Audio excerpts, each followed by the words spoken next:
কোরআনে পাকের ভিতরে আল্লাহ জাল্লা শানুহু আম্মান ওয়ালুহু যে সকল বান্দাদেরকে ভালোবাসেন, মহব্বত করেন, তাদের গুণের কথা জায়গায় জায়গায় আল্লাহ তাআলা বর্ণনা করছেন। কাদেরকে আমি ভালোবাসি, কাদেরকে আমি মহব্বত করি, বিষয়টা স্পষ্ট। যার ভিতরে এই গুণগুলো থাকবে আমি তাকে ভালোবাসবো, মহব্বত করব। সেই গুণগুলোর মধ্য থেকে, অর্থাৎ যে সকল গুণ বান্দাবান্দীদের মাঝে থাকলে আল্লাহ তাআলা তাদেরকে ভালোবাসেন, মহব্বত করেন, সেই গুণগুলোর মধ্য থেকে একটা গুণ হলো পবিত্রতার গুণ।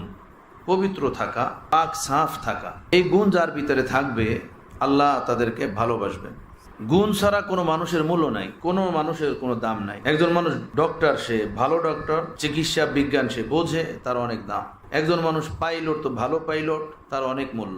একজন মানুষ ইঞ্জিনিয়ার, তো ভালো ইঞ্জিনিয়ার, তার অনেক মূল্য। একজন মানুষ আলেম, ভালো যোগ্য আলেম, আল্লাহওয়ালা আলেম, তার অনেক মূল্য। দুনিয়াবি কাজ হোক কিংবা আখিরাতের কাজ হোক, এই দোনো কাজে যারা যোগ্য মানুষ, গুণওয়ালা মানুষ, তাদের যেভাবে দুনিয়ার মানুষের দৃষ্টিতে মূল্য আছে, দাম আছে, ভ্যালু আছে, ঠিক কিছু গুণ এমন আছে যে গুণগুলো বান্দাবান্দীদের মাঝে থাকলে আল্লাহর দরবারে ওই বান্দাবান্দীদের দাম আছে, মূল্য আছে, ভ্যালু আছে। গুণ ছাড়া মানুষের জীবনের কোনো মূল্য নাই, মানুষের কোনো দাম নাই। তো যে সকল গুণের কারণে আল্লাহ মানুষকে ভালোবাসেন, এর মধ্য থেকে একটা গুণ হলো পবিত্রতার গুণ। পবিত্র থাকে। হাম ঢোঁডতে মাওলা কো হে और पाक रहेंगे, মাওলা কে থে মাওলা কো হে মাওলা কে रहेंगे। এক বুজুর্গ বলেন যে আমরা আল্লাহকে তালাশ করি, আল্লাহ যেমন পবিত্র, আমরা মাওলাকে তালাশ করে, আল্লাহকে তালাশ করে সেভাবে পবিত্র থাকে। মাওলার তালাশি যারা মানুষ, তারা অপবিত্র হয় না, পবিত্রই থাকে।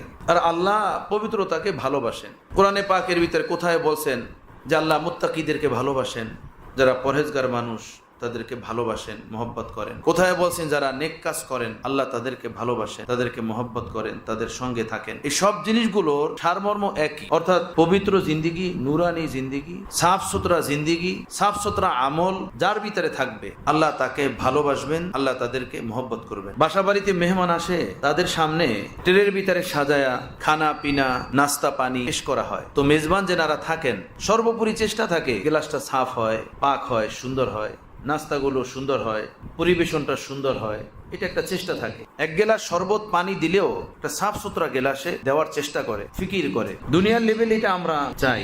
আল্লাহ তাআলাও সাফ সুতরা জিনিসকে খুব ভালোবাসেন, খুব মহব্বত করেন। আল্লাহ যেমন পবিত্র, আল্লাহ নিজেও পবিত্রতাকে বড় ভালোবাসেন, মহব্বত করেন।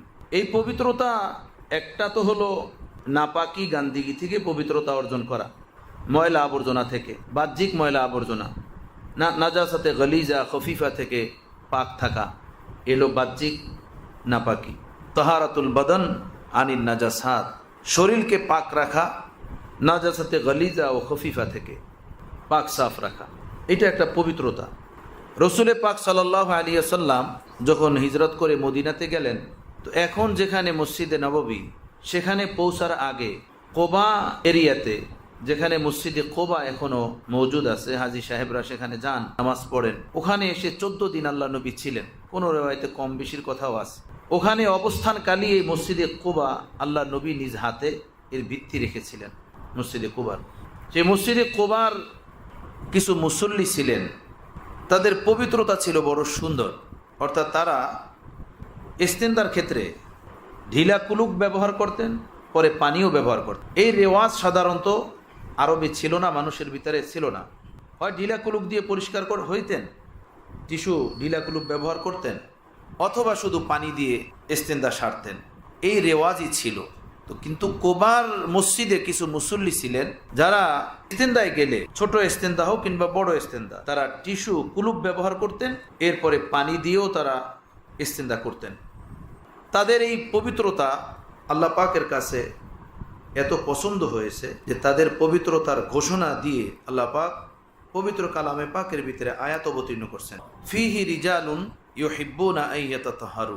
এই কোবাতে কিছু পুরুষ আছেন এমন, তারা পবিত্রতাকে খুব ভালোবাসে, অর্থাৎ সুন্দর মতো পবিত্রতা অর্জন করে। আল্লাহু ইউহিব্বুল মুত্তাহিরিন, আল্লাহ পবিত্র লোকদেরকে ভালোবাসেন, মহব্বত করেন। যারা পবিত্র থাকে তাদেরকে আল্লাহ ভালোবাসেন, মহব্বত। এই আয়াত অবতীর্ণ হলে আল্লাহ নবী মসজিদে কোবার ওই মুসল্লিদেরকে জিজ্ঞেস করলেন যে তোমাদের শানে যে আয়াত অবতীর্ণ হলো, তোমাদের এমন কি কাজ, কি করো তোমরা? তখন ওনারা ওনাদের এই আমলের কথা উল্লেখ করলেন, বললেন, ইয়া রাসূলুল্লাহ, আমরা যখন ওয়াশরুমে যাই তো ইস্তিনজা ছোট হোক কিংবা বড়, আমরা আগে কুলুপ ব্যবহার করি, ঢিলা মাটি পাথর ইত্যাদি দিয়ে আগে ময়লা পরিষ্কার করি নেই, এরপরে আমরা পানি দিয়ে ইস্তিনজা করি। আল্লাহ নবী বলেন, আচ্ছা, তোমাদের এই সুন্দর পবিত্রতার বর্ণনা দিতে গিয়েই তো আল্লাহ এই আয়াত অবতীর্ণ করছেন যে আল্লাহ পবিত্রকারীদেরকে বড় ভালোবাসেন, মহব্বত করেন। বিষয়টা সাহাবাদের মাঝে জানাজানি হলো। তখন সব সাহাবায়ে কেরাম এই আমল শুরু করলেন, যারা আগে করতেন না তারাও এই আমল শুরু করলেন। এটা হলো তাহারাতুল বদন আনিন নাজাসাত, শরীরকে নাপাকি থেকে পাক করা।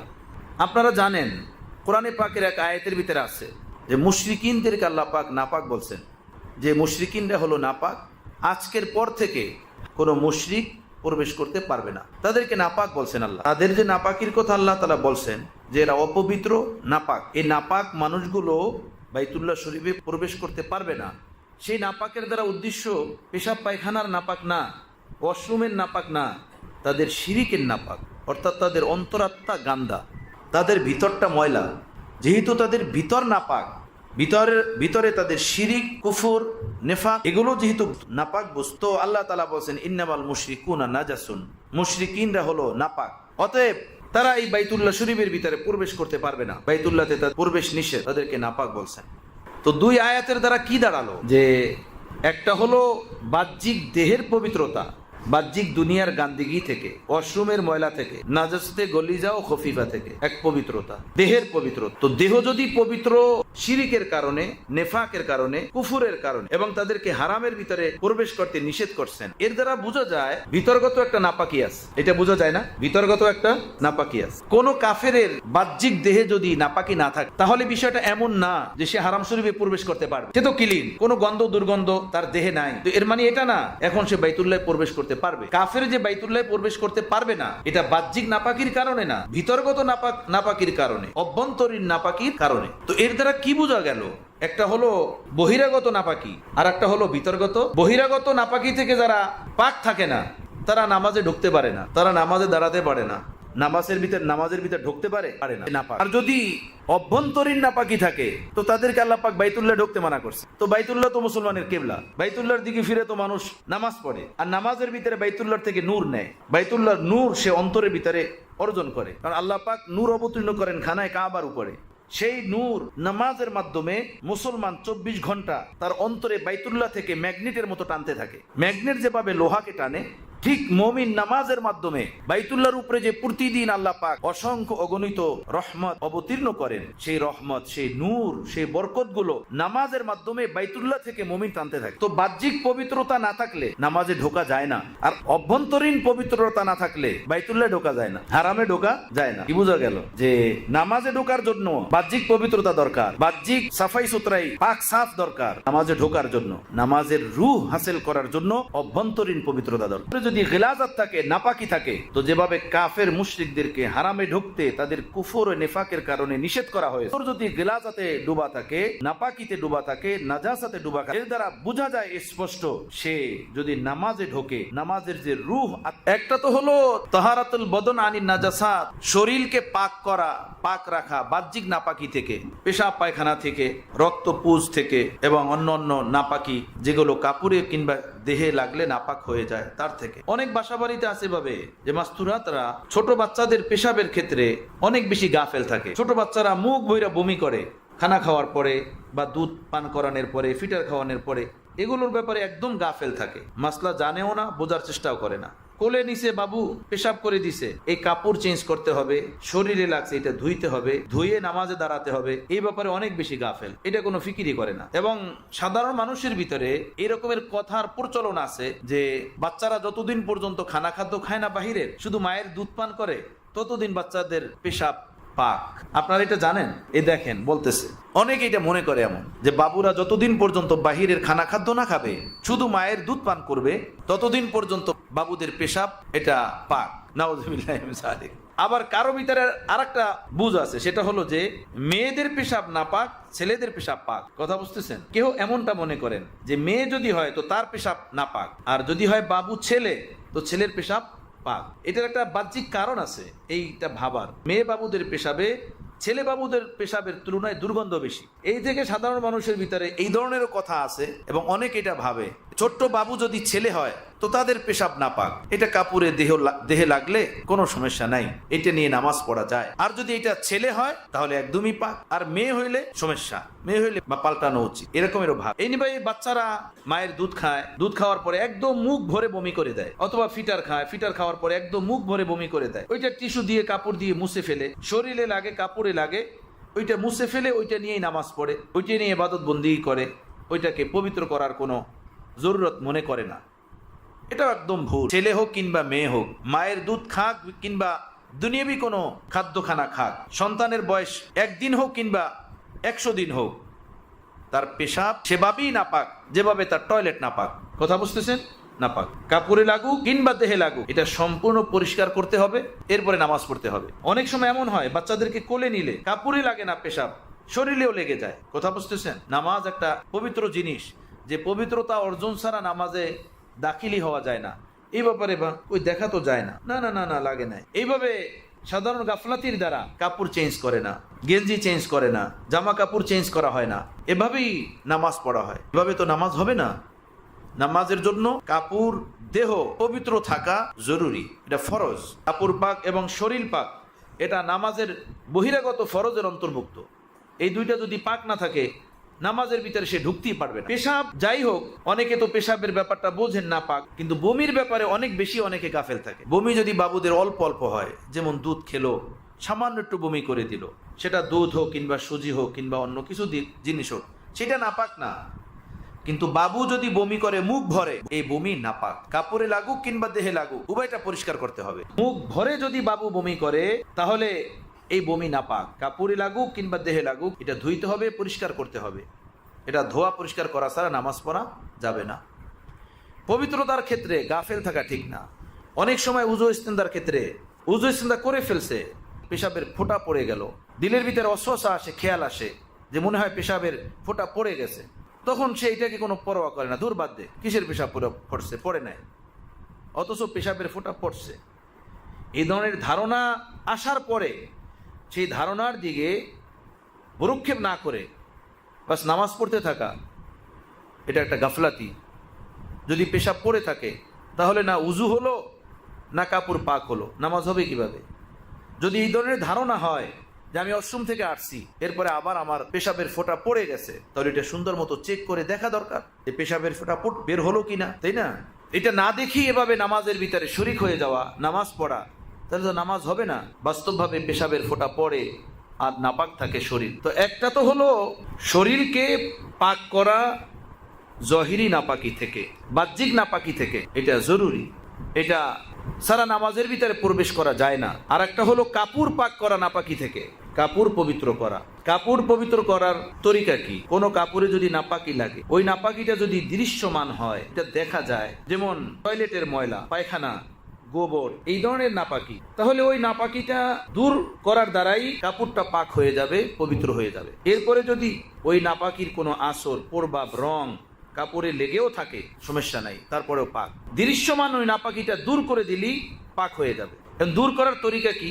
একটা হলো আপনি পানি দিয়ে ধুইলেন, পানি দিয়ে ধুইলে এটা 3 বার ধুইবেন, সেরে পানি দিয়ে ধুইলেন, 3 বার ধুইতে হবে, 3 বার এটাকে নিংড়াতে হবে। 3 বার ধুইছেন, 3 বার এটা নিংড়াই আছেন, এরপরেও দেখা গেছে যে ওর ভিতরে ওই নাপাকিটার রং, কালার লেগে আছে। নাপাকি নাই, কিন্তু নাপাকি লাগার যে একটা রং, কালার, ওইটা দেখা যায়, তাহলে এটা পাক। কথা বুঝতেছেন? 3 বার এভাবে নিংড়াইয়া ধুইছেন সুন্দর মতো। আর একটা হলো যে আপনি 3 বার ধোন নাই, ওইটাকে সাবান দিয়ে, পাউডার দিয়ে, ধোয়ার যে পাউডারগুলো থাকে সেই পাউডার দিয়ে আপনি একবারই সুন্দর মতো কাইচা ধুইছেন, তাতেও এটা পাক হয়ে যাবে। এভাবে ধুইছেন যে এর ময়লাগুলো দূর হয়ে গেছে, তাতেও পাক হয়ে যাবে। কথা বুঝতেছেন? এইভাবে ধুইতে হবে। ম্যাক্সিমাম বাসা বাড়িতে কাপড় চোপড়গুলো ধোয় মাস্তুরাত, অনেক মাস্তুরাতি এই পাক সাফের মাসালা বোঝে না এবং এই ব্যাপারে অনেক বেশি উদাসীন।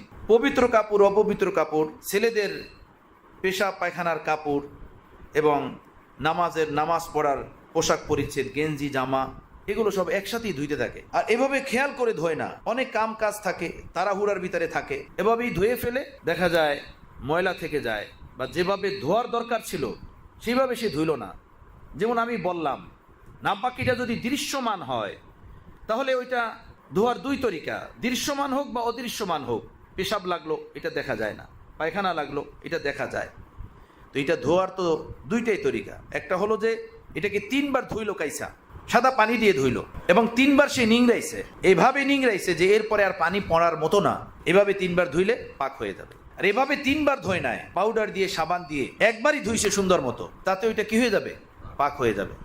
কিন্তু নাপাক কাপড় আর পাক কাপড় এভাবে ধোয়ার পরে অনেক সময় মহিলারা একসাথে রেখে দেয় একই বালতির ভিতরে। ছেলে পেলেদের কাঁথা রাখতেছে, তাদের প্যান্ট পায়জামা সেলোয়ার এগুলো রাখতেছে, আর নামাজ পড়ে বড় মানুষ যে কাপড় চুপড় দিয়ে সেগুলো রাখা হইতেছে। এভাবে গাফেল থাকা ঠিক না। সহজ হলো এই আহকামে জিন্দিগি অথবা আহকামুন নিসা অথবা বিহিস্তি যে ওর কিতাব থেকে এই পবিত্রতার মাসালাগুলো তাদেরকে পড়ায় দেওয়া, তাদেরকে বুঝাইয়া দেওয়া, ঘরের ভিতরে তালিম করা, এটা সুন্দর। কিন্তু এমন ফাসাদ আসছে দুনিয়াতে, মোবাইলের এমন ঝামেলা আসছে, যে সকল বাসা বাড়িতে নিয়মিত কিছু তালিম হইতো, মুনতাকাব হাদিসের তালিম হতো, ফাজাইল আমলের তালিম হতো, বুজুর্গানে দিনের কিছু তালিম হতো, এখন বাসার ভিতরে মোবাইল ঢুইকা এসব তালিম শেষ হয়ে গেছে, একদম খতম হয়ে গেছে। বাপ মা সন্তানকে সময় দেওয়ার সময়টুকু শেষ হয়ে গেছে। এখন ম্যাক্সিমাম বাসা বাড়িতে বাবা মা সন্তানকে সময় দেয় না, সময় দিতে পারে না, শুধু মোবাইল নিয়ে ব্যস্ত। মা মোবাইল নিয়ে ব্যস্ত, বাবা মোবাইল নিয়ে ব্যস্ত, আর বাচ্চারা যার যার নিজের কাজের ভিতরে ব্যস্ত। যদি বড় হয় তাদের কাছে মোবাইল থাকে তো তারা তাদের মোবাইল নিয়ে ব্যস্ত, আর ছোট হয় তো উল্টা পাল্টা করে, তারা এমন পেরেশান করে যা বলার বাহিরে।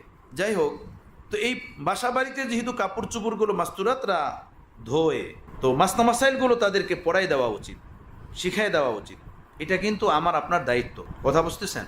ছেলেপেলেরা বাসা বাড়িতে পেশাব করে, ছোট ছোট বাবুরা ফ্লোরের ভিতরে টাইলসের ভিতরে পেশাব করে, হয় না? এভাবে পেশাব করে দেয়, পায়খানা করে দেয়, ওইটাকে যথেষ্ট পরিমাণের পরিষ্কার করা হয় না।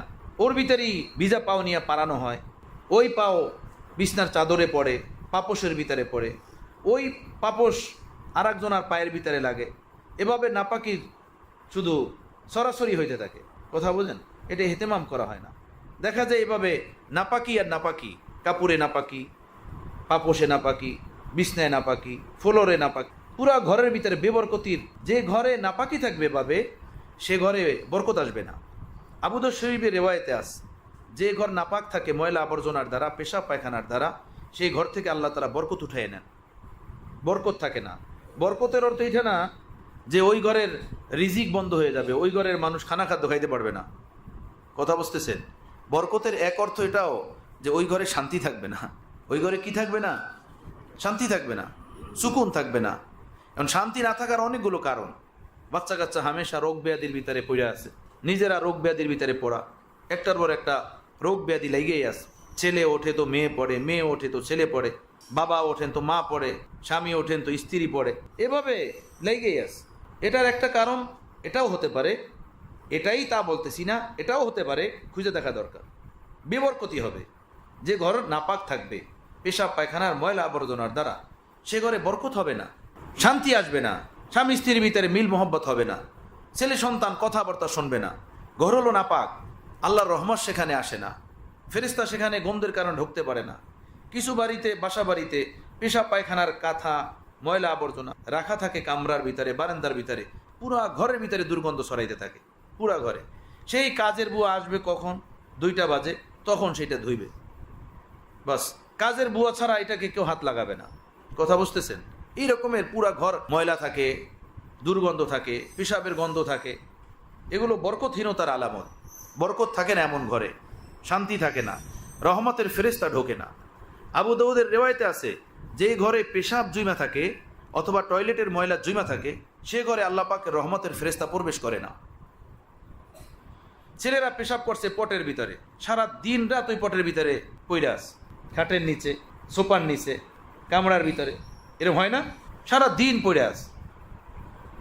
তো আল্লাহ নবী বলছেন, যে ঘরে এভাবে পেশাব জুইমা থাকবে সে ঘরে দুর্গন্ধ ছড়াবে, আর যে ঘরে দুর্গন্ধ ছড়াবে, নাপাকি দুর্গন্ধ, সেই ঘরের ভিতরে আল্লাহ পাকের রহমতের ফেরেশতা রহমত নিয়ে আসবে না। সে ঘরে স্বামী স্ত্রীর মিল মহব্বত হবে কিভাবে? ছেলে সন্তান কথাবার্তা শুনবে কিভাবে? সেই ঘর বালা মুসিবত থেকে মুক্ত থাকবে কিভাবে?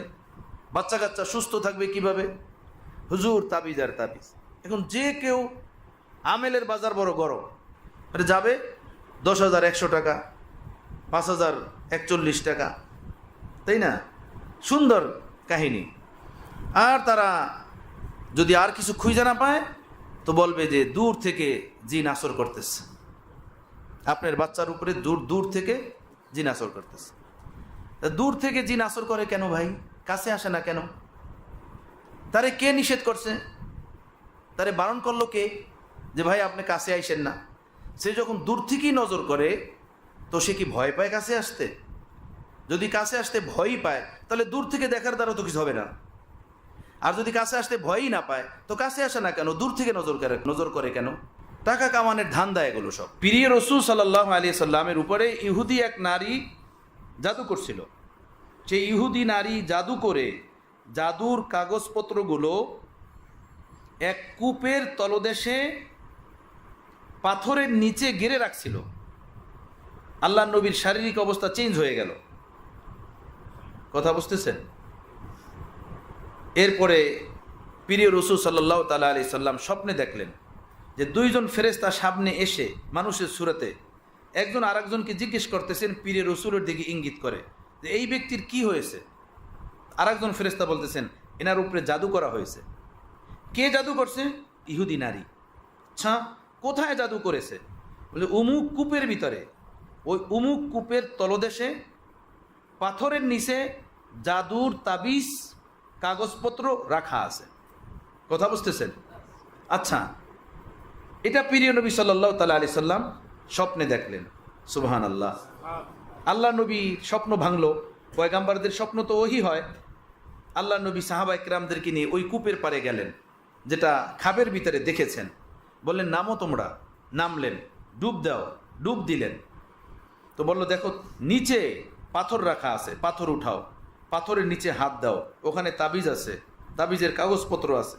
হাত দিলেন, ওগুলো পেলেন, উঠাই নিয়ে আসলেন। সুবহানাল্লাহ বিহামদি। জিবরাইল আমিন আসলেন, এসে ওহি শুনাইয়ে দিলেন সূরা ফালাক এবং সূরা নাসের আয়াত। কথা বুঝতেছেন? যে ওই জাদুগুলোর ভিতরে গিট্টু লাগানো ছিল। ওই এক একটা গিট আপনি খোলেন আর সূরা ফালাক নাসের এক এক আয়াত পরে ফু দেন। এক একটা আয়াত পরে ফু দিবেন, ওই জাদু তছনছ হয়ে যাবে, শেষ হয়ে যাবে।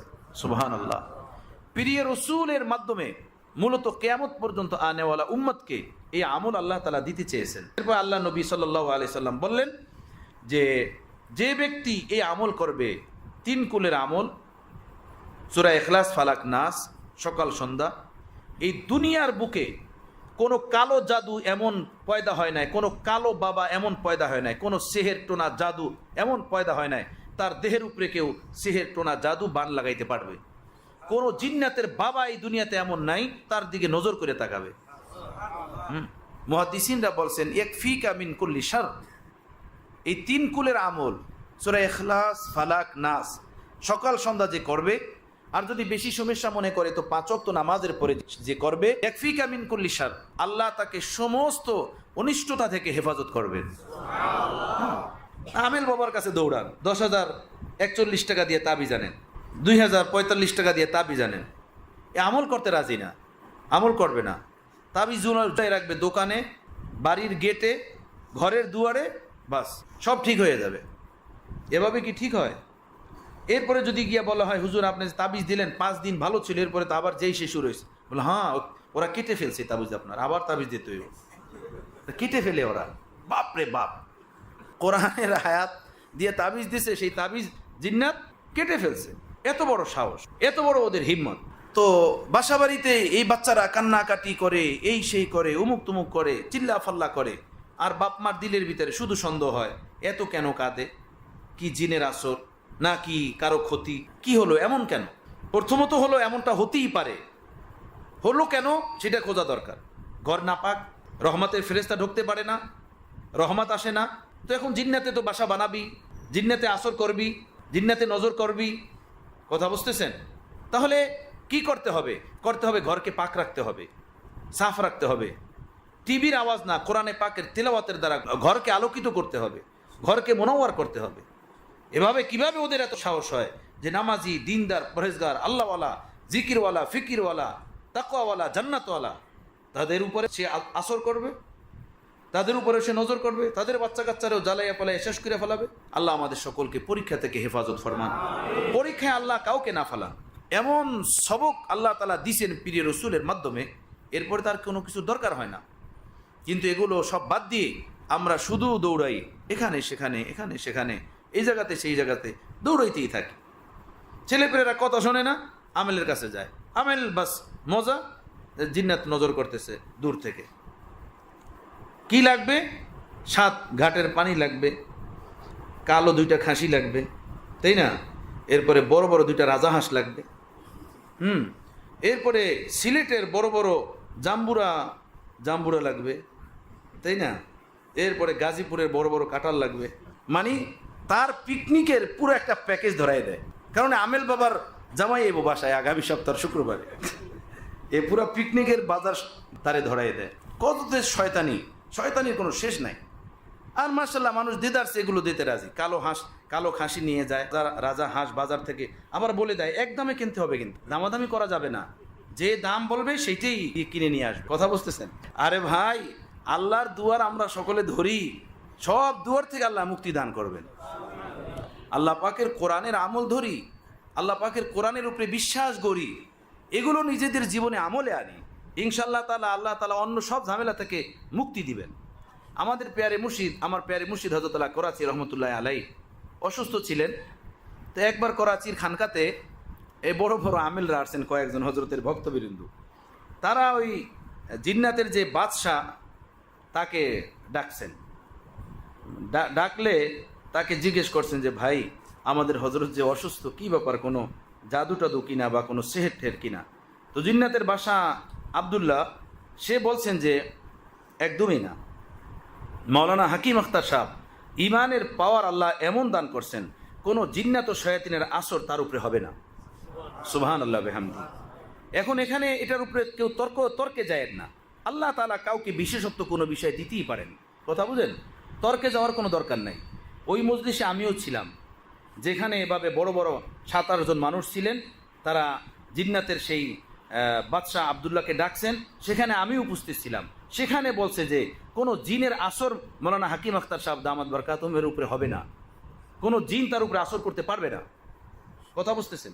এখন বলবেন তাহলে আল্লাহ নবীর উপরে যে আসর করছিল ইহুদি নারীর, আরে ভাই এটা তো সবক ছিল, উম্মতকে আমল দেওয়া দরকার ছিল, উম্মতকে তালিম দেওয়া দরকার ছিল। আল্লাহ নবীর উপরে যে আসরই না হয়, তাহলে আমরা সূরা ফালাক নাস পাইতাম কোথায়?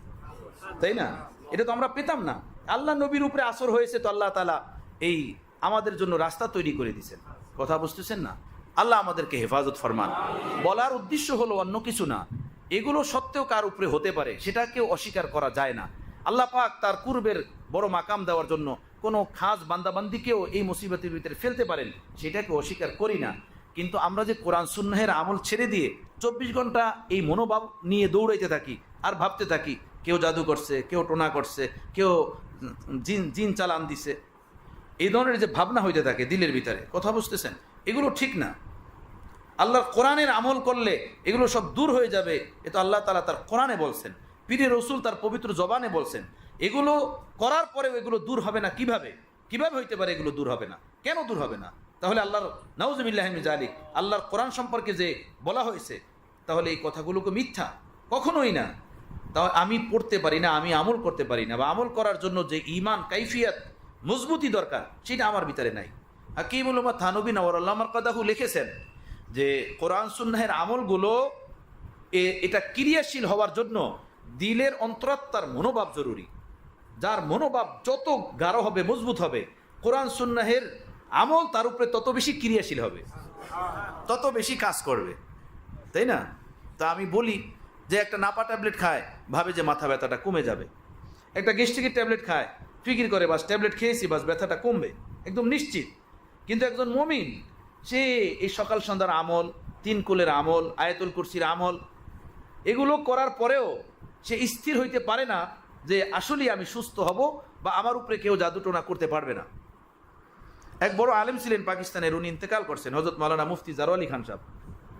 ওনার মাদ্রাসায় এই জিন্নাত পড়তো। তো উনি একবার বুঝতে পারছেন একটা ছেলের চলাফেরার দ্বারা যে এটা মানুষ না, ও হাঁটে দেখি পা ওর মাটির উপরে, পরে ডাকতেছেন, এই দিকে আসছে, তোর বাড়ি কোথায়? পরে বলে অমুক জায়গায় বাড়ি। তোর বাপের নাম কি? বলে না। তোর মার নাম কি? বলে না। সহি বল, কি কেন আসছো এখানে? জ্বালাইতে আসছো? না হুজুর, জ্বালাইতে আসি নাই। কেন আসছো? আসছি আপনার কাছে তাফসির পড়ার জন্য, হাদিস পড়ার জন্য।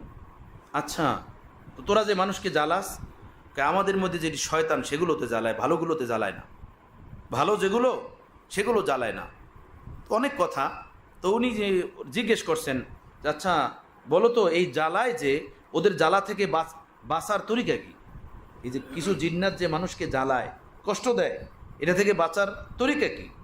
পরে বলে, একটা তরিকা এমন আছে, এটা যদি কেউ করে, এই দুনিয়াতে কোনো জিন এমন পয়দা হয় না তাকে জ্বালাবে। বলে কি সেটা? বলে একটা আমল হলো এই, যে 25 বার এক বসাতে বসে আয়াতুল কুরসি পড়বে। আয়াতুল কুরসি পড়ে শরীরে ফু দিবে। এই দুনিয়াতে কোনো জিন এবং জিনের সন্তান তৈরি হয় না যে তাকে কষ্ট দিবে। সুবহানাল্লাহ বিহামদি। পরে মাওলানা বললেন যে যাকে আমি দেখতাম কোনো পেরেশানি, তাকে বলতেন আমল করো। 25 বার আয়াতুল কুরসি পড়তে 24 ঘন্টা সময় তো লাগবে, কি বলেন? লাগবে না? এই আমল করতে রাজি না, এই আমল করবে না। 25 বার আয়াতুল কুরসি পড়ো, একদম নিশ্চিত হয়ে যাও।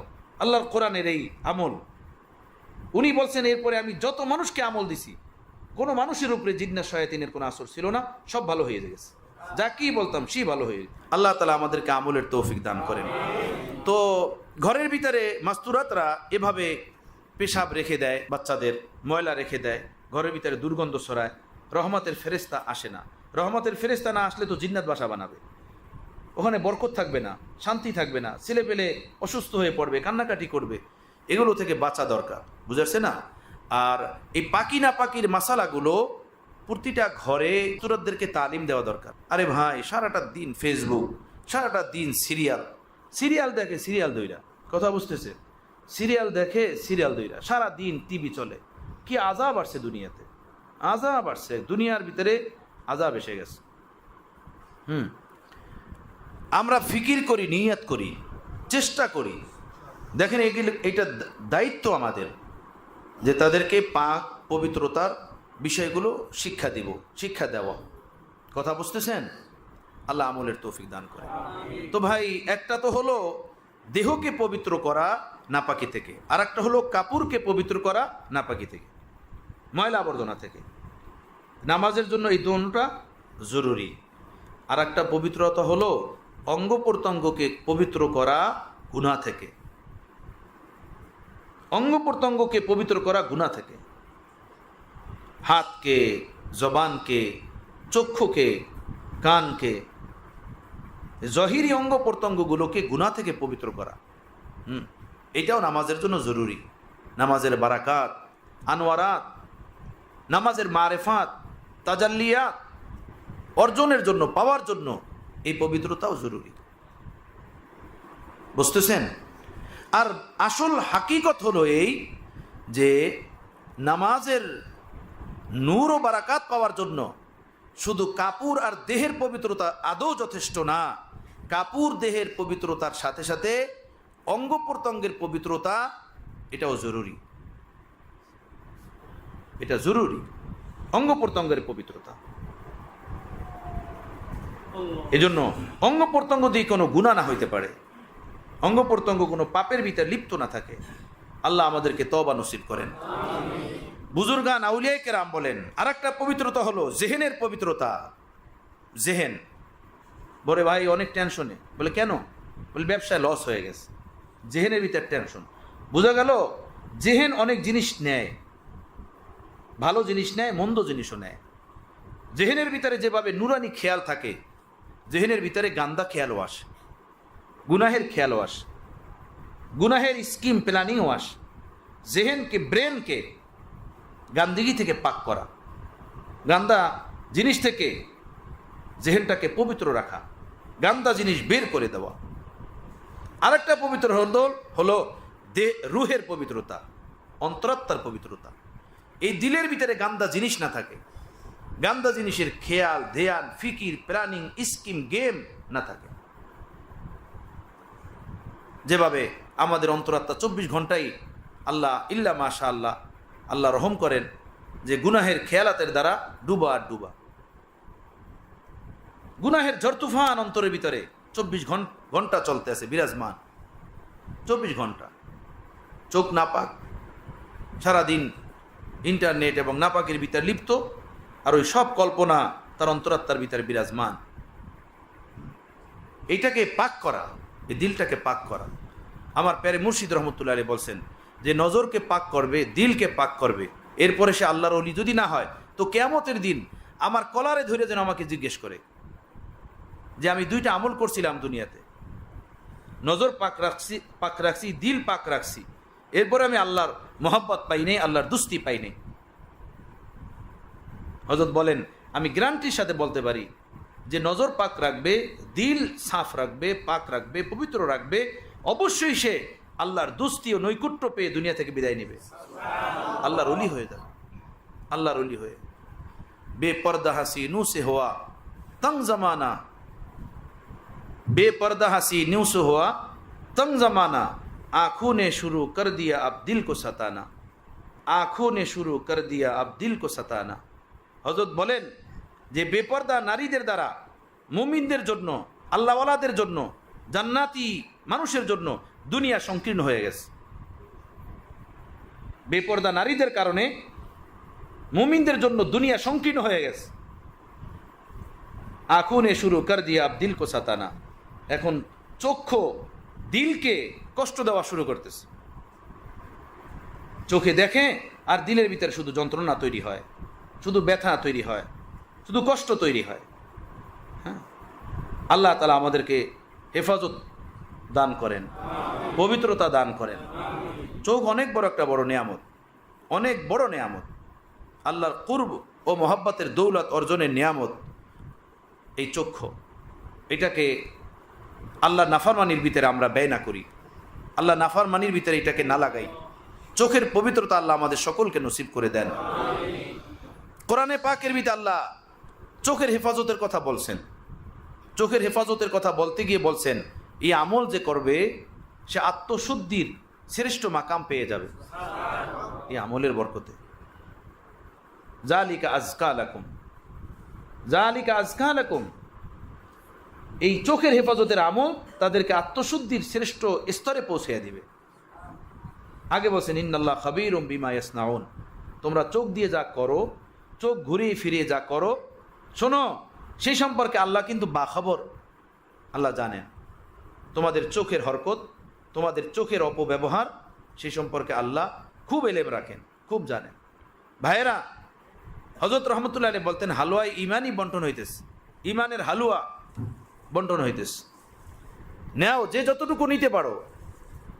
হ্যাঁ, বেপরদিগি যদি ওরিয়ানি বেপরদিগি যদি ব্যাপক হয়ে থাকে তো হযরত বলছেন হালুয়ায় ইমানিও ব্যাপক হয়ে গেছে। যারা জান্নাতি মানুষ, চরিত্রবান মানুষ, শরীফ মানুষ, পরহেজগার মানুষ, আল্লাহওয়ালা মানুষ, আল্লাহর মহব্বতের তালাশি মানুষ, তাদের জন্য হালুয়ায় ইমানি অর্জনের রাস্তা খুলে গেছে। চলো ভাই, কষ্ট করো, হালুয়ায় ইমানি কামাও, ইমানের হালুয়া, ইমানের মজা কামাও, ইমানের নূর কামাও। যে যতটুকু এই পথে মেহনত করবেন আল্লাহ ততটুকু তাকে নূর দান করবেন। হযরত বলছেন চোখ বাঁচানোর জন্য, নজর বাঁচানোর জন্য, দিল বাঁচানোর জন্য যে 1 কিলো পরিমাণ মেহনত করবে আল্লাহ তাকে 1 কিলো পরিমাণ নূর দান করবেন। যে 1 মণ পরিমাণ মেহনত করবেন আল্লাহ তাকে 1 মণ পরিমাণ নূর দান করবেন। তাহাজ্জুদ পড়া খুব আসান, এই লোক পাওয়া যায়। কথা বললেই বলে বাস আমি 3 চিল্লার সাথী, আমি সালের সাথী, আমার দিনই ভাই, তাই না, আমার অমুক আত্মীয় তাহাজ্জুদ গুজার, আমার মা তাহাজ্জুদ গুজার, তাহাজ্জুদ পড়ে আর সারাদিন বাসায় বসে টিভি দেখে, 24 ঘন্টা বাসায় টিভি খোলা। কথা বুঝতেছেন? ওদিকে তাহাজ্জুদও পড়ে, আওয়াবিনও পড়ে, এশরাকও পড়ে, আর সারাদিন ইন্ডিয়ান সিরিয়াল বসে বসে দেখে। হ্যাঁ, এই তাহাজ্জুদ কোন কাজের? এই আওয়াবিন ইশরাক কোন কাজের? কোন কাজে হবে না। হযরত হাকিমুল উম্মত বলছেন হাজার হাজার রাকাত নফল ইবাদত থেকে উত্তম একবার নিজের নজরকে গুনাহ থেকে হেফাজত করা, একবার বাঁচানো, একবার বাঁচানো। আল্লাহ তাআলা তৌফিক দেন, হিম্মত চাই, কোনো তাবিজ নাই। এই আমেলদের কাছে আপনারা যখন যান না, এদের কাছে গিয়ে বলিয়েন যে ভাই আমি তো নজর বাঁচাইতে পারি না, কোনো তাবিজ আসেনি, তখন কি বলে যে জিন্নাত আসর করতেছে দূর থেকে দেখেন, তো একটা তাবিজ দেন, দেখেন ওই তাবিজেই না যে নজর কিছু হয় কিনা, নজর বাঁচে কিনা। দুনিয়াতে কোনো আমল নাই এর জন্য, এর একমাত্র আমল হিম্মত, যে আমি গুনাহ করব না, আমি ভিন্নারীদেরকে দেখব না, তাদের দিকে তাকাবো না, আমি হারাম মজা নিব না, হারাম লজ্জত গ্রহণ করব না। এর জন্য হিম্মত চাই, হিম্মত দরকার। হিম্মতে মর্দানা চাহিয়ে, হিম্মতে শেরানা চাহিয়ে, বাঘের মতো সিংহের মতো হিম্মত দরকার, যে হিম্মত করবে বেঁচে যাবে। এমন কোনো বিষয়ই না যেটা বাঁচা যায় না। বাকি আল্লাহর কাছে ফরিয়াদ করে হিম্মত আল্লাহর কাছ থেকে চেয়ে নেওয়া। আল্লাহ তাআলা হিম্মত তো দিয়েই রাখছেন আমাদের ভিতরে। হযরত বলতেন যে যারা বলে আমার ভিতরে হিম্মত নাই, এই ব্যক্তি হিম্মত চোর। কে বলছে হিম্মত নাই?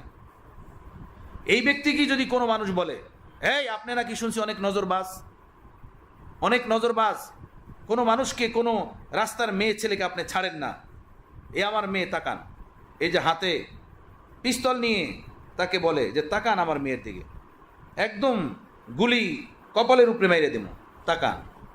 তাকাবে কেউ? থানার ওসি সাহেব যদি বলে আমার মেয়ের দিকে তাকান, পারলে গুলি মেরে দেব কপালের উপরে, তাকাবে কেউ?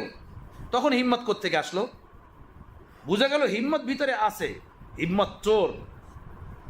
ইমানের বরকতে আল্লাহ তাআলা গুনাহ, সর্বপ্রকার গুনাহ থেকে বাঁচার হিম্মত মুসলমানকে দিয়ে রাখছেন ভিতরে। এই মেটেরিয়াল ভিতরে আছে, বাঁচা দরকার। হিম্মত করে, হিম্মত করে বাঁচতে হবে।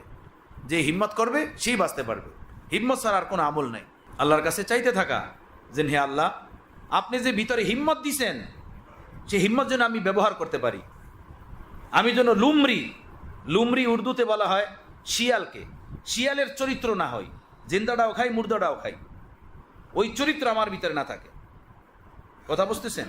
যেটা পাই সেইটাই খাই, শিয়ালের মতো চরিত্র আমার না থাকে। আমার ভিতরে সিংহের চরিত্র দান করেন, যে জিন্দা খায়, হালাল খায়, হারাম খায় না, সেই চরিত্র আমার ভিতরে দান করে। হিম্মত দরকার। আল্লাহ আপনি আমাদের সকলকে পবিত্র জিন্দেগি নসিব করে দেন। ভাইয়েরা, হিম্মত ছাড়া নজরের গুনাহ থেকে বাঁচা কোনো মতে সম্ভব না।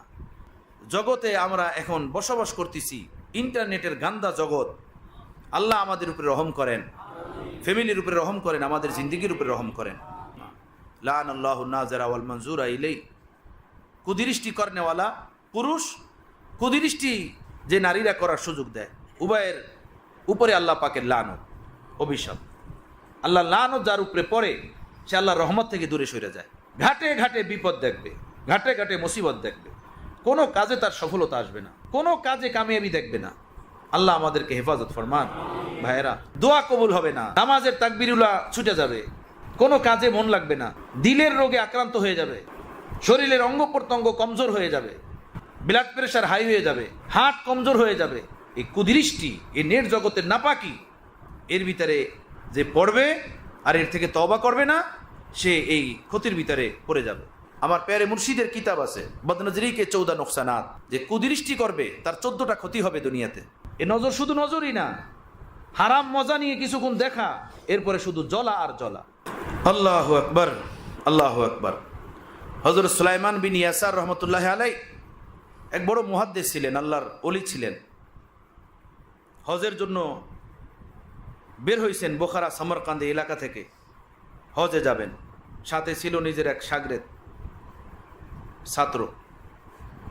আগের দিনে পায়ে হেঁটে হেঁটে দীর্ঘদিন সফর করে পরে বাইতুল্লাহ গিয়ে পৌঁছতেন। রাস্তায় যেখানে রাত হতো, আরামের সময় হতো, খিমা গেড়ে আরাম করতেন। এভাবে বাজারের এক পাশে খিমা গেড়ে দুপুরবেলা আরামের জন্য অবস্থান করলেন। দুপুরের সময়টা কেটে গেলে নিজের শাগরেদকে বললেন, বাজারে গিয়ে কিছু খানা খাদ্য নিয়ে আসো, খেয়ে দিয়ে আমরা আবার সফর শুরু করব। তো ছাত্র গেছে খানা খাদ্য আনার জন্য। উনি খিমার ভিতরে বসা, এক নারী এসে ভিতরে ঢুকছে ভিক্ষুকের ভান ধরে ভিতরে ঢোকে, বলে আমি কিছু চাই। তো সুলাইমান বিন ইয়াসার রহমতুল্লাহ আলাই পকেট থেকে টাকা বের করে দিচ্ছেন। এখন ওই মহিলা বলতেছে, না টাকা চাই না। আরে টাকা চান না তো কি চান? বললো আমি জৈবিক চাহিদা চাই। হযরত সুলাইমান বিন ইয়াসার রহমতুল্লাহ আলাইহির উপরে আল্লাহ পাকের ভয় ও খশিয়াত এমনভাবে জারি হয়েছে, হাঁটুর উপরে মাথা দিয়ে চিৎকার কান্না শুরু করলেন, হে আল্লাহ, কোন মুসিবতে পড়লাম, কোন পরীক্ষায় পড়লাম, বাঁচান আপনি জাহান্নাম থেকে। এই জাহান্নামের পথ থেকে थोड़ी सी देर की लज्जत हमेशा की नादामत है জানাজা আবরু কা দফন করনা কিয়া হামাকত है 5-10 মিনিটের হারাম মজা এরপরে আজীবনের অভিশাপ আর অভিশাপ। আল্লাহ আমাদের সকলকে বাঁচান। थोड़ी सी देर की लज्जत অল্প সময়ের মজা হামেশা কি নাদামত है এরপরে আজীবন তাকে বৎসনার খঞ্জর তাকে হত্যা করতে থাকে। জানাজা আবরু কা দফন করনা কিয়া হামাকত है ইজ্জত সম্মানের জানাজা দাফন করে দেওয়া এটা কোনো জ্ঞানী মানুষের কাজ না, এটা বেউকুফদের কাজ, এটা নালায়েকদের কাজ। সম্মানের জিন্দিগি চাইলে নজর হেফাজতের কোনো বিকল্প নাই। আল্লাহ তাআলা আমাদের সকলকে বাঁচান, আমাদের পরিবারকে বাঁচান, ছেলে মেয়ে সন্তানকে বাঁচান। ভাইয়েরা, নজর নষ্ট হয়ে গেলে মানুষ থাকে না, পশুর থেকে নিচে নেমে যায়। বাস, আর কিছু বলতে পারতেছি না, আর ভাষা নাই। পশুও তার জৈবিক চাহিদা কোথায় পূরণ এটা ভাবে, কিন্তু মানুষের যখন নজর নষ্ট হয়ে যায় আর এর দিল বরবাদ হয়ে যায়, তখন তার জৈবিক চাহিদা পূরণের জন্য কোথায় যে হাত বাড়াবে তার কোনো হুঁশ থাকে না। সে মাতাল হয়ে যায়, পাগলা কুকুরের মতো হয়ে যায়। যতক্ষণ পর্যন্ত তার মাথা ঠান্ডা না হয় ততক্ষণ পর্যন্ত জানোয়ারের থেকেও নিচে চলে যায়। উলাইকা কালানাম বাল হুম আদাল উলাইকা হুমুল গাফিলুন। তো হযরত সুলাইমান বিন ইয়াসার রাহমাতুল্লাহি আলাইহি কান্না শুরু করলেন যে আল্লাহ, কোন পরীক্ষায় পড়লাম, বাঁচান। তো ওই মহিলা ভাবছে যে বেউকুফ মোল্লা, এ তো বুঝে না কোনো কিছু। মহিলা ভেঙে গেছে। তো সুলাইমান বিন ইয়াসার রাহমাতুল্লাহি আলাইহি কাঁদতেই ছিলেন। এ মাথা উঠে আর দেখেন নাই। ওই সাগরেদ যাকে বাজারে পাঠিয়েছিল সে এসে দেখে যে ওস্তাদ এখনো কাঁদেন। হুজুর আপনি কাঁদেন? তো মাথা উঠায়া দেখলো যে ওই নারী নাই, সাগরেদ খানা নিয়ে আসছে। বললো, বেটা এই মুসিবতে পড়ে গেছিল, আল্লাহ বাঁচাইছেন। তো সাগরেদ কান্না শুরু করছে। তো সুলাইমান বিন ইয়াসার রহমতুল্লাহ বলেন, মিয়া তুমি কেন কাঁদো, তোমার কি হলো? বললো, হুজুর আল্লাহর দয়া যে এই জায়গায় আমি নাই, আমার উপরে তো আমার অতটুকু আস্থা নাই যে এই জায়গায় যদি আমি থাকতাম তো বাঁচতে পারতাম। আপনি তো আল্লাহর খাস প্রিয় বান্দা, আল্লাহ তার রহমতের চাদরে আপনাকে হেফাজত করছেন, আপনি বেঁচে গেছেন। হয়তো আমি যদি এখানে থাকতাম বাঁচতে পারতাম না। চলো ভাই চলো আগে যাই, রাস্তা অতিক্রম করি। বাইতুল্লাহ গেলেন, হজের মৌসুম, বাইতুল্লাহ পৌঁছলেন, তাওয়াফ করলেন। তাওয়াফ করে ক্লান্ত দেহ নিয়ে বাইতুল্লাহর মাতাফের কোনো পাশে শুয়েছিলেন। হঠাৎই দেখেন হযরত ইউসুফ আলাইহিস সালাম স্বপ্নে আসছেন। স্বপ্নে এসে সুলাইমান বিন ইয়াসারকে ডাক দিয়ে বলতেছেন, হে সুলাইমান বিন ইয়াসার, তুমি তো উম্মতে মুহাম্মাদির হযরত ইউসুফ, আমি ইউসুফের মতো একজন নবীর মাকাম ও মর্তবা রাখো, তুমি এই উম্মতের ইউসুফ। তো সুলাইমান বিন ইয়াসার রহমতুল্লাহ বললেন, সেটা কি? বলল, আমি ইউসুফ পয়গাম্বার হয়ে যে হারাম কাজ থেকে বাঁচছি, তুমি নবী মুহাম্মদ রাসূলুল্লাহ সাল্লাল্লাহু আলাইহি সাল্লামের উম্মত হয়ে সেই হারাম কাজ থেকে হেফাজত করে নিজেকে পাক রইছো, সাফ রইছো। हम ढूंढते मौला को है और पाक रहेंगे, मौला को थे मौला को है मौला के रहेंगे।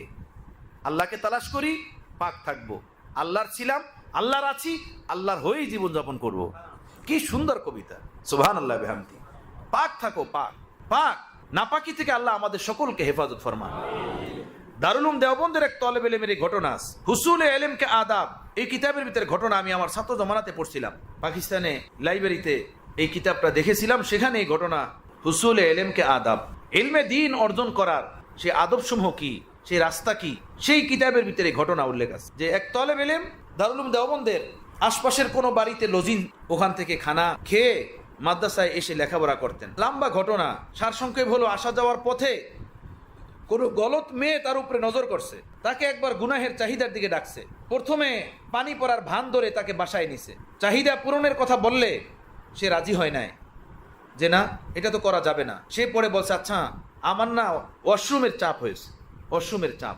বলে ঠিক আছে, ওই যে ওয়াশরুম। সে ওয়াশরুমে গিয়ে, ওই জমানায় তো এরকম পাকা ওয়াশরুম হতো না, কাঁচা ওয়াশরুম হতো। সে ভাবলো, আল্লাহ আমি তো বাঁচতে চাই, কেমনে বাঁচবো? এই দরজা খুলে তো বের হইতে পারবো না, সামনে গেলেই তো ওই নারী, তো বাঁচবো কিভাবে?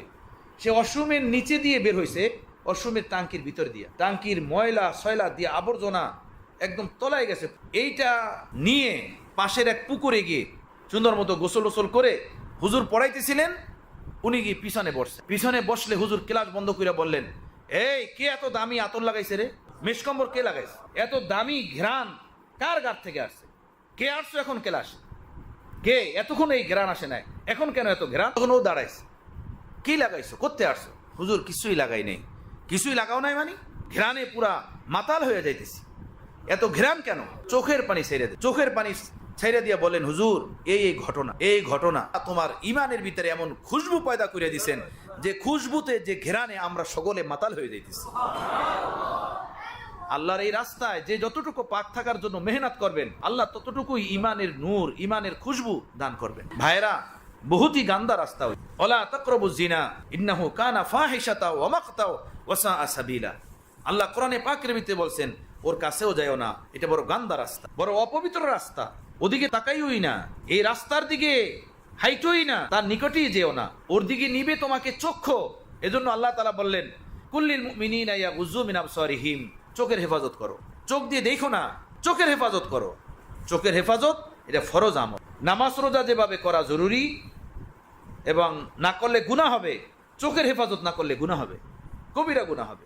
চোখের হেফাজত করা এটা জরুরি, চোখের কুদৃষ্টি করা এটা কবিরা গুনাহ। আল্লাহ তাআলা আমাদেরকে হেফাজত ফরমান, আল্লাহ আমাদেরকে রক্ষা দান করেন।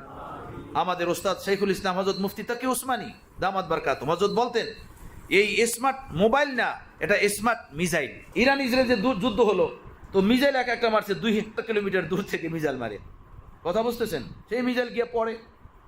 স্মার্ট মোবাইল না, এটা স্মার্ট মিসাইল। মিসাইল যেভাবে ধ্বংস করে দেয়, মোবাইল এভাবে ফ্যামিলি ধ্বংস করে দিতেছে। স্বামী স্ত্রীর মহব্বতের সম্পর্ককে আগুন লাগাই দিতেছে। একটা তলেব ইলম ছাত্রের জীবনকে বরবাদ করে দিতেছে, ধ্বংস করে দিতেছে। আল্লাহু আকবার। আল্লাহ আপনি আমাদেরকে হেফাজত ফরমান, আল্লাহ আমাদেরকে হেফাজত ফরমান।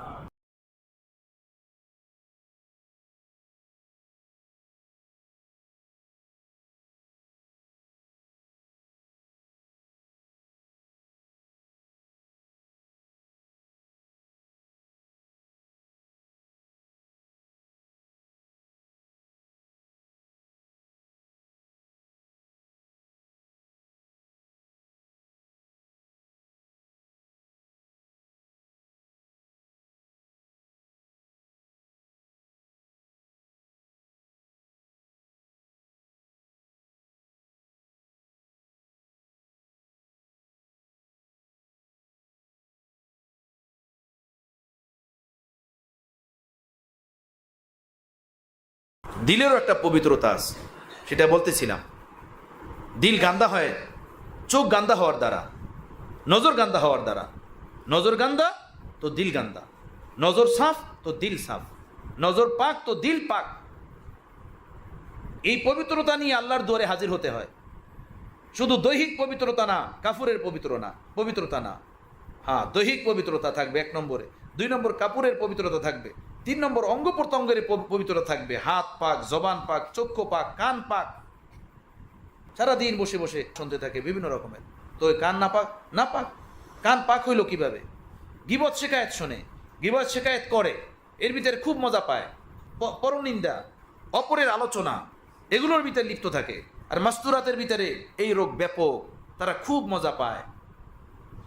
অপরের বাসাবাড়ির মহিলাদের আলোচনা, বাসাবাড়ির মেয়েদের আলোচনা নিয়ে তারা এগুলো খুব মজা পায়।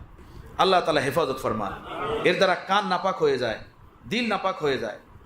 তো আমার বন্ধুগণ, একটা হলো এই বাহ্যিক নাপাকি, আর একটা হলো জেহেন পাক রাখা, দিল পাক রাখা। জেহেন নাপাক না থাকে, দিল নাপাক না থাকে, জেহেনও পবিত্র থাকে, দিলও পবিত্র থাকে, কথা বুঝতেছেন? আর একটা পবিত্রতা হলো খানা খাদ্যের পবিত্রতা, যে খানা খাদ্য খাবো সেটাও যেন পাক থাকে, সেটাও যেন পবিত্র থাকে, সেটাও যেন সাফ থাকে, নুরানি থাকে, সেটারও ফিকির করা। খানা খাদ্য পাক থাকার তরিকা কি? 1 নম্বর তরিকা হলো আমার ইনকাম সোর্স যেন হালাল হয়। ইনকাম সোর্স হালাল কিভাবে? শুধু এইটা যে আমি চাকরি করি কোম্পানিতে, মিল কারখানাতে, না, শুধু এইটাই না। আমি আমার চাকরির পয়সাটুকু হালাল করে নিয়ে আসব। মালিকের সাথে যে চুক্তিবদ্ধ, সেই মালিকের দায়িত্বটুকু আমি যথাযথভাবে পালন করব, কথা বুঝতেছেন? মালিককে ফাঁকি দেওয়া, মালিকের ডিউটি যথাযথ পালন না করা, এদিক সেদিক করে মালিকের কাজে ধোঁকাবাজি করা, এভাবেও হারাম ইনকামের বেতনটা, হালাল ইনকামের বেতনটা হালাল থাকে না, এরও একটা অংশ হারাম হয়ে যায়। কথা বুঝাইতে পারিনি আমি?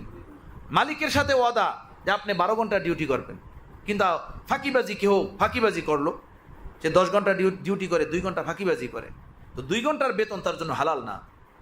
তার বেতন যদি হয় 20,000 টাকা 12 ঘন্টা ডিউটির কারণে, তো 2 ঘন্টায় যত টাকা আসবে সেই 2 ঘন্টার ইনকাম তার জন্য হালাল না, এটা হারাম, হারাম ইনকাম। শুধু আপনি এইটাই মনে করিয়েন না আমি তো সুদ খাই না, ঘুষ খাই না, চুরি করি না, আমি তো কোম্পানিতে চাকরি করে টাকা কামাই। এই যে মালিককে 2 ঘন্টা ফাঁকি দিলেন, মালিকের কাজ নষ্ট করলেন, আন্তরিকভাবে মালিকের কাজটা করলেন না, মাস শেষে আপনি বেতনটা তো ঠিকই নেবেন, বেতনের দাবিদার তো ঠিকই হবেন। বেতন নিলেন পুরা, মালিককে দিলেন না পুরা, তাহলে আপনার বেতন হালাল হবে কিভাবে, বৈধ হবে কিভাবে? কথা বুঝতেছেন? ইনকাম সোর্স হালাল হয়, ইনকাম সোর্স হালাল হয়। চুরির মাল বিক্রি করে, 2 নম্বর মাল বিক্রি করে, ভেজাল মাল বিক্রি করে, কসম খায়া মাল বিক্রি করে, ওজনে কম দিয়ে মাল বিক্রি করে, হালাল হলো কিভাবে? এটা তো হারাম, এটা তো না জায়েজ। বুঝতেছেন? ইনকাম সোর্স হালাল হয় 1 নম্বর।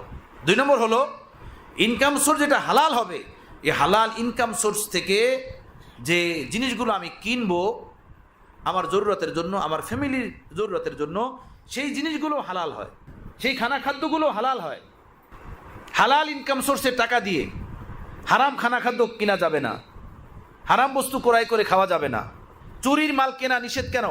এই জন্যই নিষেধ যে এই মালটা চুরির, আর আমার টাকা যদিও হালাল হয়, যেহেতু এই মালটা খারাপ, এজন্য আমি আমার হালাল টাকা দিয়ে এটা কিনতে পারবো না। কথা বুঝতেছেন? কেউ যদি তার হালাল ইনকাম দিয়ে কুকুর কিনা খায়, এজন্য বৈধ হবে নাকি? কেন বৈধ হবে না? কুকুরের মাংস খাওয়া হারাম, এজন্য বৈধ হবে না। হালাল টাকা দিয়ে কেউ যদি সাপ কিনে খায়, এজন্য হালাল হবে নাকি? একদমই না। সেইটা বলতে পারবে না আমার ইনকাম তো হালাল। ইনকাম হালাল হলে হালাল ইনকাম দিয়ে যেই জিনিসটা আমি ক্রয় করব সেইটাও হালাল হতে হবে, সেই জিনিসটাও হালাল হতে হবে। বুঝতেছেন কথাটা?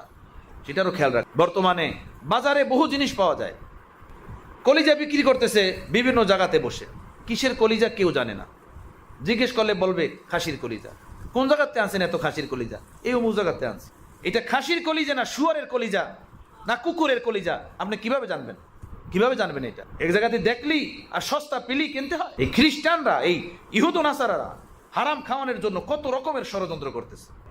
হাজার হাজার শুয়োর বিভিন্ন জঙ্গলা ঝাড়ে তারা পালে, এগুলো জব দিয়ে, এগুলোর কলিজা নিয়ে, এগুলোর বিভিন্ন জিনিস নিয়ে বিভিন্ন জায়গাতে বাজারে বাজারে মানুষকে পাঠায়।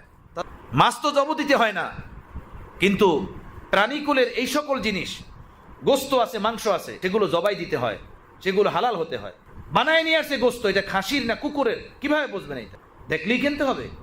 মুরগির গোস্ত মোড়ে মোড়ে বিক্রি করতেছে, জব রেখে ফালাই থেকে বিক্রি করতেছে। এটা কি আসলেই জব করা মুরগি না মরা মুরগি? এটার দলিল কি? পেলেই কিনতে হবে, পেলেই খাইতে হবে। এতটা অজ্ঞ থাকতে হয় দিনের ক্ষেত্রে, ইসলামের ক্ষেত্রে এতটা জাহেল থাকা কি ঠিক?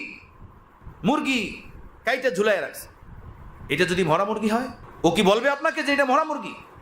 পেপার পত্রিকায় অহরহ লেখা হয় যে মরা মুরগি হোটেলে বিক্রি হইতেছে, কুকুর জব দিতেছে হোটেলের পিছনে, সেটি জব দিয়ে গোস্ত বানিয়ে মানুষকে খাসির গোস্ত বলে বিক্রি করে খাওয়াইতেছে।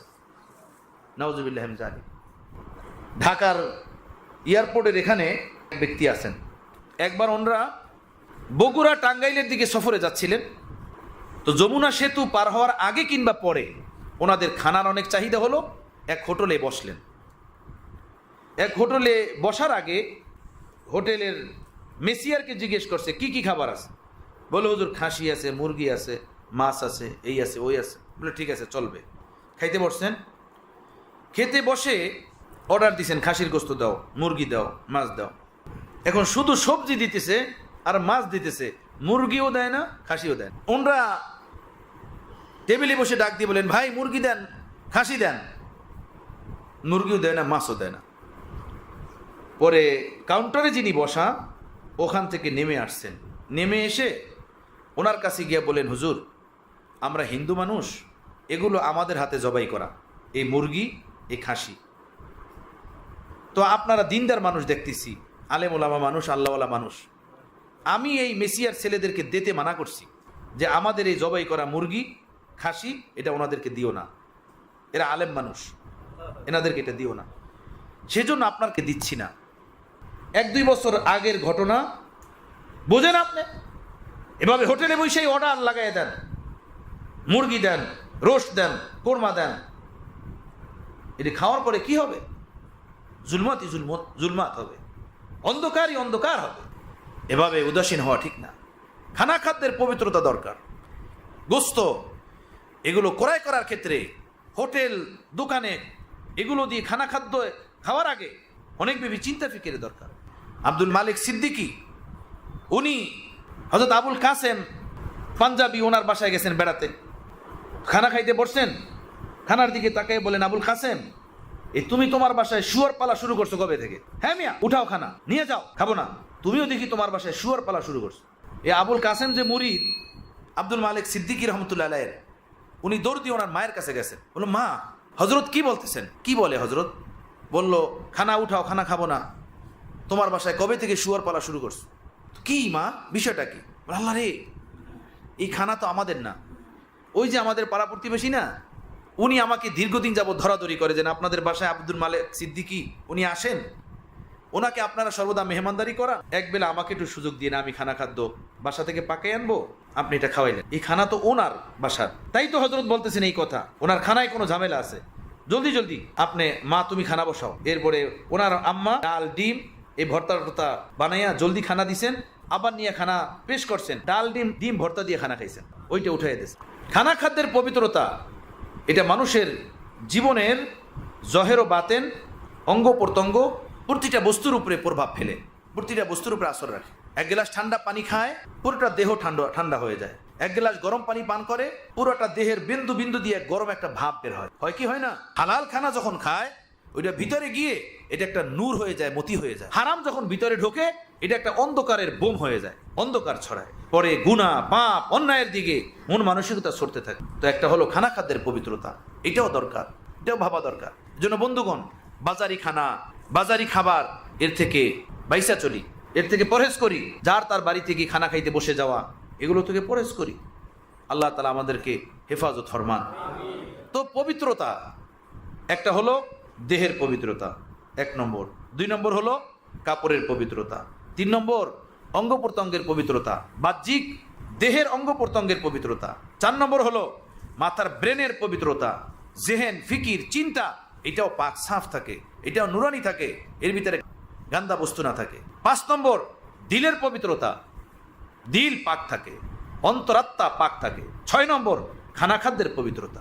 এই পবিত্রতার সাথে মানুষ যখন জীবন যাপন করে, তখন তার ভিতর বাহির হয় নুরানি, তখন তার ভিতর বাহির থাকে আলোকিত, আলোকময়। এমন মানুষ যে বন্দিগি করে, সেই বন্দিগির মেয়ার, তার নেকির প্রভাব এটা বেড়ে যায়, 1 সেজদা লক্ষ সেজদার বরাবর হয়ে যায় তার। এমন পবিত্রতার সাথে যখন মানুষ আমল করে, আল্লাহকে ডাকে, নামাজ পড়ে, জিকির করে, তেলাওয়াত করে, তার প্রতিটা বন্দিগির মর্তবা বেড়ে যায়, প্রতিটা বন্দিগির মর্তবা বেড়ে যায়। আর এই নাপাকি নিয়ে যদি জীবন যাপন হয়, বন্দিগি হয়, এই বন্দিগি আল্লাহর দরবারে কবুলই হয় না। এই জন্য হাদিসে আসছে, কোনো মানুষ নামাজ পড়ে, বন্দিগি করে, ফেরেশতা ওর মুখের উপরে ফিকা বাইরে দিয়ে যায়, যে নে তোর নামাজে, তোর নামাজ তোর কাছেই রাখ। আল্লাহ তাআলা আমাদেরকে সকল প্রকারের পবিত্রতা দান করেন, এই সকল পবিত্রতা থেকে হেফাজত ফরমান। কোনো তাবিজ নাই, কোনো ওজিফা এমন নাই যেগুলো করলে আমরা খুদ বখুদ আল্লাহর ওলি হয়ে যাব।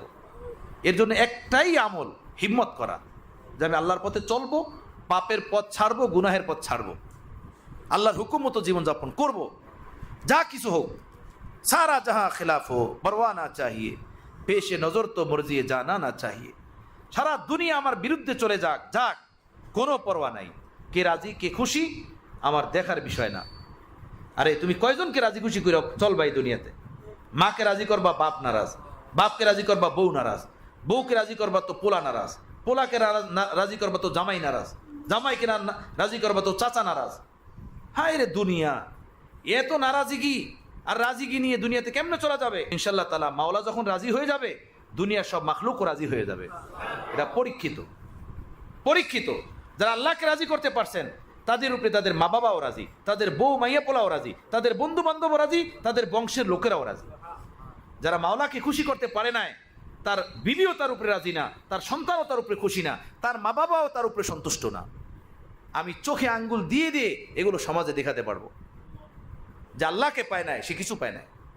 যে আল্লাহকে খুশি করতে পারে নাই, সে কাউকে দুনিয়াতে খুশি করতে পারে নাই। যে আল্লাহকে সন্তুষ্ট করতে পারে নাই, সে অন্তরঙ্গ বিবির মনটাও সে পায় নাই, আর পাবেও না সে।